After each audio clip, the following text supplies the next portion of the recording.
opening up as Toronto clinics get set to vaccinate thousands of kids over the next few days. They were hoping to lead the charge and maybe inspire some other kids to go get vaccinated as well. These young ones were the very first to get their shots yesterday. We speak to them and their mom about the daunting but fun experience. Plus, $10 a day, that makes a huge impact for any family across the province.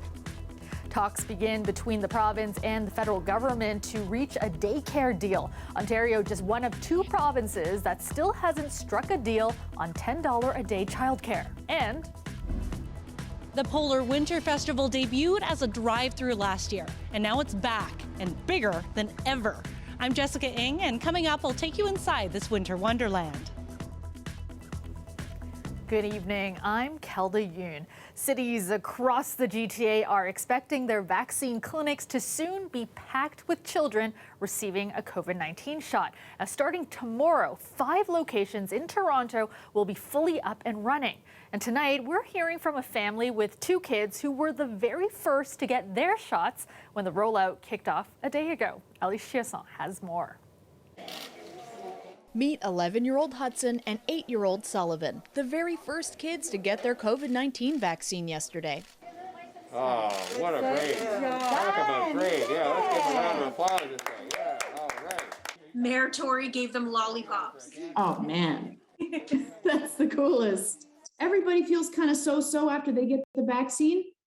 How are you guys feeling? I think we're feeling good. Our arms are a little stiff, but otherwise we're feeling pretty good. And Mom, how are you feeling? Once they have shot 2, I'll feel even better. But it's definitely a feeling of relief. And I think we're all feeling a little bit more hopeful this morning than we were before they got vaccinated. Especially since Hudson and Sullivan's older brother, Hartley, has a condition that makes him especially vulnerable to infection. It's been very challenging and quite isolating and lonely for us. We typically isolate during cold and flu season to keep our oldest child safe, but the pandemic obviously has been extreme on another level. We've been home, just the 5 of us in our house for the past 2 years. So they did it for him and brought home all the vax swag. These are the vaccine passports, cool stickers. Yeah. And then they had coloring pages at the end. The city designed these clinics to be as kid-friendly as possible, even getting the Pokeroo stamp of approval.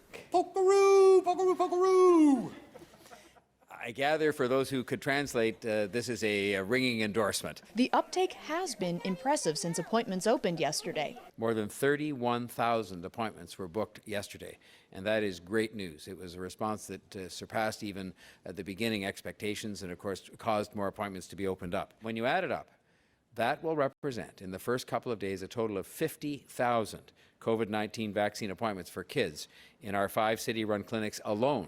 Even more kids' clinics will be popping up in the coming weeks at schools, community centers, pharmacies, and doctors' offices. For families who are hesitant, the Berniers say this. I think it's okay to be anxious and to be nervous about it. I think everyone wants the best for their kids, but I think the best thing to do for our kids is to protect them. If kids can get it, I think they should, and that maybe the world will go back to normal. Ali Chiasson, CBC News, Toronto. Ontario doctors are calling on the federal government to protect them. They say health workers have been experiencing an unprecedented amount of harassment during the pandemic, and it needs to stop. Lisa Shing reports. Hands off our kids! Hands off our kids! Parents protest in Brampton today as young kids start to get vaccinated. This is medical tyranny! These kinds of gatherings have become more frequent in recent months across the country. This anti-vaccination protest was in front of 2 hospitals in Vancouver this September. Weeks later, a similar scene in Toronto. I never expected it to be so divisive and controversial that there would be people against wearing masks. Now it's the anti-vaxxers that are harassing family doctor Jennifer Kwan. I have also faced many hateful, sexist, and racist remarks. For example, messages saying that women should not be listened to, or accusations of working for some foreign governments or for spreading propaganda. Now, Ontario doctors say this behavior is enough. They want the federal government to enact legislation to specifically protect health workers. This is coming from a very small number of people, but that doesn't really lessen the impact that we're all experiencing. But this activist says legislation isn't the answer. We know straight up it doesn't work. There are more important ways that we need to be demanding governments make changes. So we need to be talking about how do we help families and communities intervene with individuals like this, and how do we find them the help that they obviously need. Federal Justice Minister David Lametti says his ministry is looking at all options to make it an offense to threaten healthcare workers or to block access to buildings offering health services. And next week, the Canadian Medical Association is meeting with social media platforms like Twitter and TikTok to address online hate. Lisa Shing, CBC News, Toronto. Ontario is one of just 2 provinces that still hasn't made a deal with Ottawa for $10 a day childcare. But talks are now underway to change that. As Lorenda Redicott reports, for many parents, a deal can't come soon enough. Wendy LaRose has been paying for daycare since her daughter Maria was a baby. It was $2,000 a month back then. Now that she's 6, it's down to $600. She's hopeful cheaper prices could be coming. Even for myself, $10 a day, that makes a huge impact for any family across the province. When you think about it, if you're saving over $1,000 per month, even $500 per month, how much more can you do with that money? We don't know where the two sides are at, but the federal government presented its $10.2 billion offer months ago. We want to get a deal as soon as possible, so long as it is fair for the people we serve, that it actually delivers affordable childcare for all families and gets us to $10 a day, which the offer on the table, at least as it is composed, does not do. Today's meeting is just the first. The federal government says it still hasn't seen an action plan from the province on how it'll spend the money, something it needs before more advanced discussions can happen. At Queen's Park today, the opposition parties pressured Premier Doug Ford and his government. I don't know why he doesn't think it's important to get this done quickly so that folks know what kind of break they might be able to get in January, but I certainly hope that we get some kind of deal struck. There's enough there to get a pretty darn good start. And if the government was serious, they'd have a plan so we could get a darn good start. You know, we've been started 6 months ago. Not trying to figure it out right now. New Brunswick is the only other province that still hasn't reached a deal.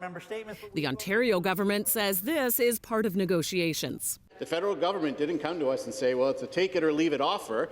They came back and said, let us know what the differences are in the province of Ontario and how we get to that $10 a day. A senior federal official told CBC they expect a lot of back and forth over the next week or so before they can get a clear picture of how close the two sides are. Lorenda Redicott, CBC News, Toronto. The province is investing an additional $90 million over 3 years to help attract young people to skilled trades as it deals with a shortage of skilled laborers. $20 million a year will go towards expanding the Ontario Youth Apprenticeship Program, which helps high school students learn about trades. Millions more will be dedicated to annual advertising campaigns and skilled trade fairs directed at younger people and their parents. And more money is also being invested in programs that promote diversity in skilled trades. Our pre-apprenticeship training program will also see an increase to $28 million annually to provide free training, particularly for marginalized youth, women, and Indigenous peoples. McNaughton says they will also offer up to $17,000 per person to employers who hire apprentices from underrepresented groups.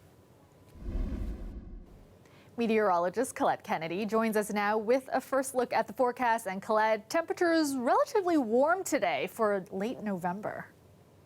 Thanks, Kelda. Yeah, I mean, mild temperatures today. We've got one more day where the temperatures are mild. Okay, part of a day, I got to explain that. But just having a look at some of our daytime highs, it's not that we're way above seasonal. We should be closer to 5 and 8. It still feels pretty good. And when you compare it to what's coming for the weekend, it certainly will. Now, just some isolated showers we've seen so far, but this kind of fills into the overnight hours. And then tomorrow morning, we do get into sort of a dry slot, but it won't be over with. We'll still probably have some drizzle, certainly some cloud cover. And in the afternoon, afternoon and evening, more showers come back in. So you need that umbrella for tomorrow. And once the cold front goes through, that's later in the day, tomorrow towards the evening hours, cold air is going to come spilling in. We'll see lake effect snow squalls setting up. So some bad driving conditions for Thursday night and even into Friday morning. So be forewarned about that. It's highly localized, but you know how it is. It can be quite slick on the roadways. Your temperature, it's mild overnight tonight as well, 4 degrees. And tomorrow afternoon, we're going to 8 degrees for your daytime high. All right, thanks so much, Colette. Another sign the holiday season is drawing nearer. An outdoor festival of lights is taking over the exhibition grounds. The second Polar Winter Festival kicks off tomorrow after a toned-down version last year. Our Jessica Ng brings us an exclusive first look inside. Skipping through light tunnels, special holiday cocktails, and selfies with a giant 25-foot bear. Just a couple of the things you can do at the Polar Winter Festival. The second iteration of the light extravaganza starts tomorrow at the exhibition grounds. We've actually always envisioned Polar as an outdoor experience. There's something kind of magical about it. Organizer Monica Gomez says it's a twist on your traditional holiday market, complete with a fully immersive experience and rides like this. Mask wearing will be required on the rides. We ask people that if you're in an area that you can't physically distance, to just wear the mask. Last year's festival was a drive-through on 6 levels of a Pearson Airport parkade. Even with reduced capacity limits, the event drew 120,000 people. They're expecting just as many visitors or more this year. Gomez suggests buying tickets ahead of time so you can see the 16 photo op zones made of tens and tens of thousands of lights all over this property. The layout and control of online ticket sales gives organizers the ability to adapt to potential changes to capacity restrictions. Social distancing is even baked into the Santa photos you take at the event. Groups and families purchase tickets ahead of time and aren't allowed on stage until it's their turn. Then they can sit, stand, or pose and still be a safe distance away from the big man in red. Mitchell and a staff of 50 have been on site for the last week assembling the walkthrough light show. For us, it was about trying to create magic moments around every corner. We wanted to create this winter wonderland with an ice age zone. We wanted to really embrace the holiday sparkle and create a gold and sparkly zone. And then we wanted to embrace traditional holiday colors. They've also partnered with Toys for Tots for toy drives every Saturday and Sunday. We're asking people to bring new unwrapped toys for donation. On December 18th, we're actually going to be giving people free tater tots for those that bring toys. The mission to spread holiday cheer is personal for Gomez. I have a 7-year-old and a 5-year-old, and I know that there's a lot of kids out there that, don't get Christmas gifts, and I just want to be able to help. Polar Winter Festival runs tomorrow until Boxing Day.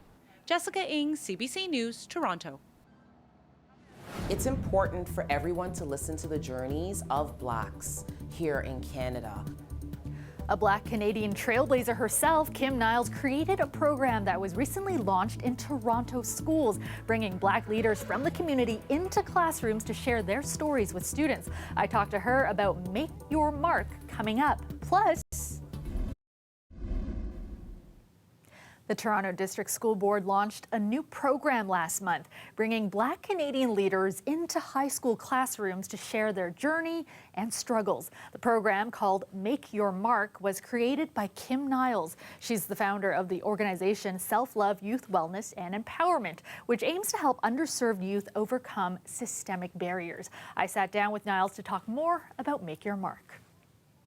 What inspired you to create this program and to bring this to Toronto schools? I go back to when I was in high school and there was no representation. I go back, I could literally think back, we probably had 2 Black teachers in our entire school. And stepping back into high schools now, going back a couple of years, I really recognized that not much had changed. To help change that, Kim Niles partnered with the Toronto District School Board, launching the program Make Your Mark, Resilience and Restoration. Make Your Mark is also the name of Niles' podcast, where she interviews prominent Black leaders in the community. Schools get to choose a guest from the podcast to bring into the classroom.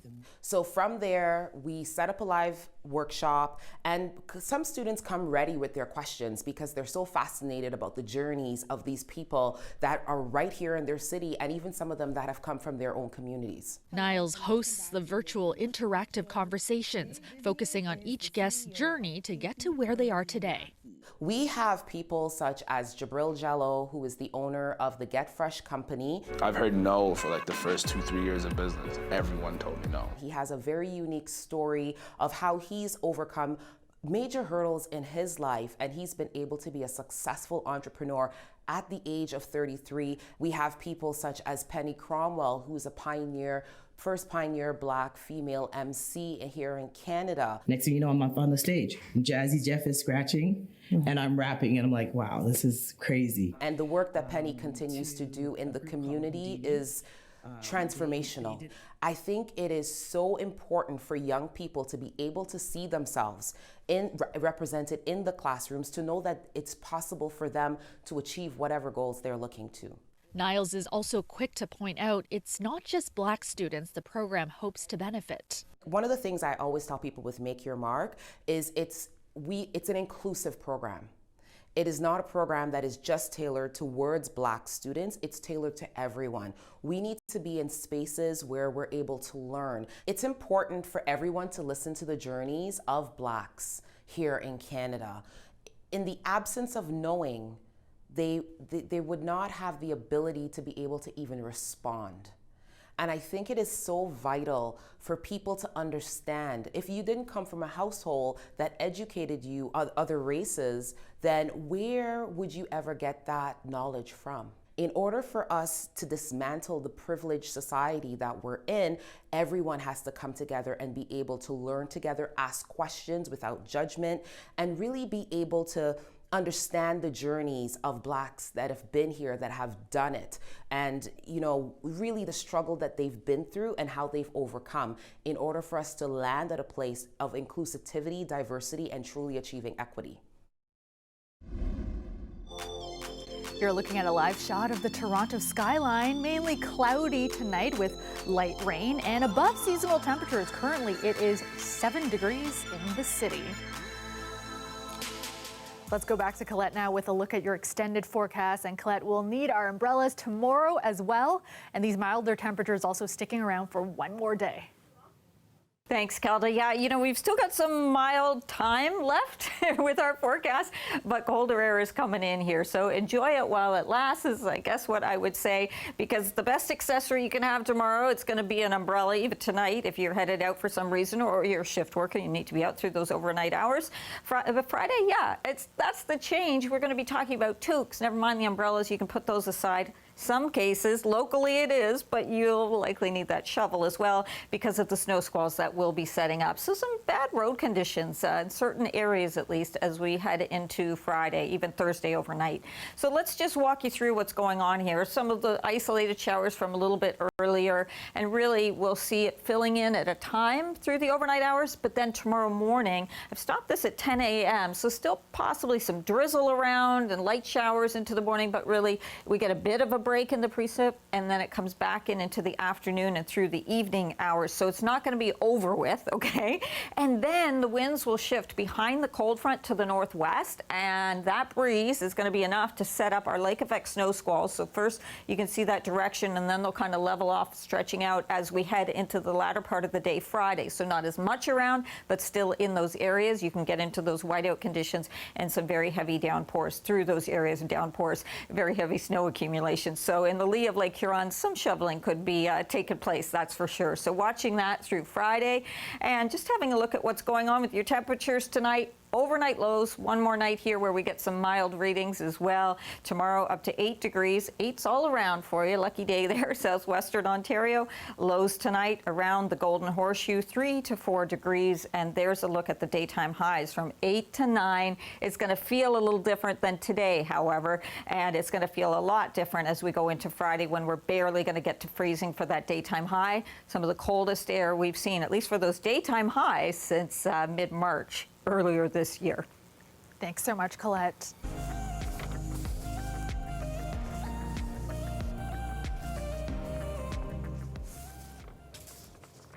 Peel Region will start vaccinating children aged 5 to 11 at mass vaccination sites on Friday. Now this week, doctors in Brampton have been working behind the scenes to make the clinics a little more kid-friendly. Talia Ricci gives us a look.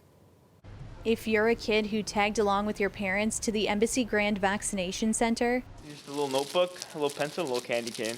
Rest assured, it'll look a lot cooler when it's your turn to get a vaccine. You'll see superheroes and balloons and stickers, you know, kid-friendly music, and we'll probably be playing some Disney movies in the background. Every day when the kids come in, they will have an opportunity to receive a gift from the treasure chest on their way out. We will also have letters for the kids to write to Santa. While making this space less clinicky and more hero-themed is part of the prep, doctors say so is making sure staff are ready to help ease kids' nerves. They know many of them aren't crazy about needles. It's expected. You see that in the office as well, and so, you know, this is just like any other needle. I think, so yeah, we are prepared for that. And I think if parents can actually prepare their kids before they come in, I think that can be helpful as well. Peel says it'll begin vaccinating kids aged 5 to 11 at sites like this on Friday. The region's medical officer of health is urging parents not to wait, to book these appointments as soon as they can. As a parent with one child in this age group myself, I have booked my child in the first available appointment to me.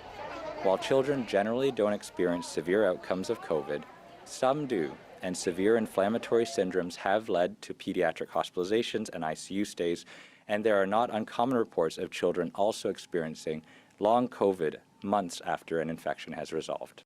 Appointment slots for this age group will also be longer, so that kids and parents can have all of their questions answered and not feel rushed. I think, you know, just spending a bit more time with them is important. There's going to be more questions. I think there's a little more apprehension, which is expected.